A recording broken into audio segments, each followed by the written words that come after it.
Hi, world changers. Today we're going to learn about mean absolute deviation. If you want to pause your video too, you can see step by step, but I will break it down in real time as well.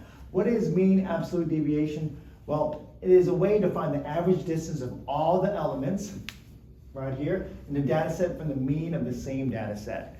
That's a lot of mumbo jumbo, and I'll be honest with you, this is something you'll need for the tests and pretty much nothing else unless you go further in the future and you pursued data analysis and reading graphs and such. But we're going to get right to it. So here it is again. If you want to pause it, I'm going to break it down in the next slide.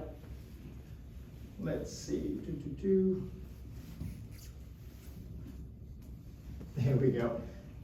Let me get my pen. All right. Let's say, and I have my notes right here, let's say we want to have a data set. We have these numbers 3, 12, 7, 2. All right. And that is our numbers that we want to have. And we first want to do is find the average, which is the mean. Remember how we find the mean? We add up all these numbers. So if we add, let me take this off. 3 plus 12 plus 7 plus 2, and we're going to divide it by 4. Why 4? Because we have 4 numbers in this set. So again, we're going to add all these numbers and we're going to divide by 4. So we're going to add first, and we add all these numbers. It's going to give us 24. And we're going to divide by 4. And you remember this fraction bar also means division. So 24 divided by 4 is 6. So that is our mean, that is our average. Right? So now we want to find out what's the average distance between these numbers. So now we got to find absolute value. So absolute value, which I don't think we've done yet, but I'm going to show you. We want to see how far these numbers are from our mean, which is 6. So what we're going to do with each of these numbers,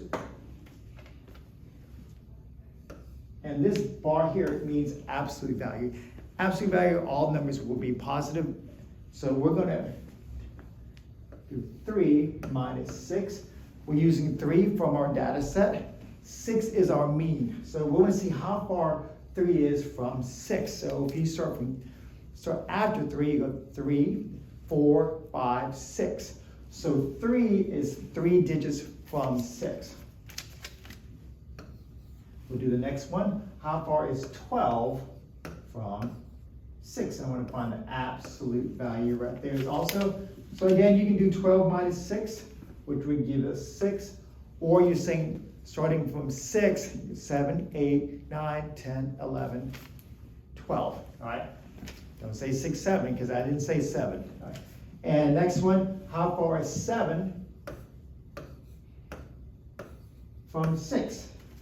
What that will give you, I said 7, 6, I didn't say the other one. That is 1. And the last, how far is 2 from 6? What do you think it is? It will be 4. All right. So now we take these numbers right here. This is our new data point. We're going to do the same thing. We need to find the average distance from these numbers from the mean. So what we'll do, we'll take 3 plus 6 plus 1 plus 4. This is our data set, and we're going to divide by 4 again. Once we add all those. Why 4? Because we have 4 numbers here. And when we do 3 plus 6 plus 1 plus 4, should give us 14. And we're going to divide by 4. Now here, you will get a decimal. You will not get a whole number. That is all right. So here, the answer is going to be 3.5. Right. So this here is our MAD, a mean absolute deviation. This is how far this set is from this set right here. Again, it's going to be one of those things like it's for the test. It's kind of hard to expect you to remember this in the springtime because this is one specific content, and it's right now, unless you move on to something else and you do data analysis, we're not going to use this any more outside of that. as it goes for me. So hopefully this helps out. If you have any questions, please put comments in there. If there's anything else you want to learn, also let me know. Remember, you're more than a test grade. You are. So love yourself.